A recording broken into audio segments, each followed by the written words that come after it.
দেখো বন্ধুরা, আমি চলে এসেছি দীঘাতে। আর দীঘার এটা হোটেলের বাইরের ফটো। আর এই যে দীঘার বিচ, দেখো কি সুন্দর ঢেউ, দীঘার ঢেউ। একদম মনে হচ্ছে ঢেউগুলো সব উপচে উপচে পড়ছে। সাথে এই যে আমি আর আমার হাজব্যান্ডের একটু ভিডিও করলাম। দীঘার ঢেউটা এত সুন্দর উঠছিল, মানে দেখেই মনটা ভরে যাচ্ছিল।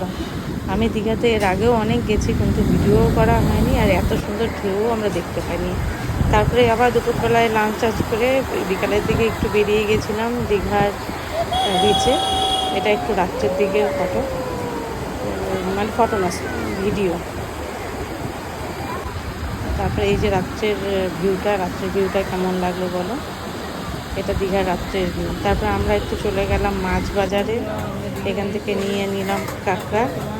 তারপর রাত্রিবেলায় এসে হোটেলে একটু কাঁকড়া খাওয়া দাওয়া, বাস দীঘা ট্যুর।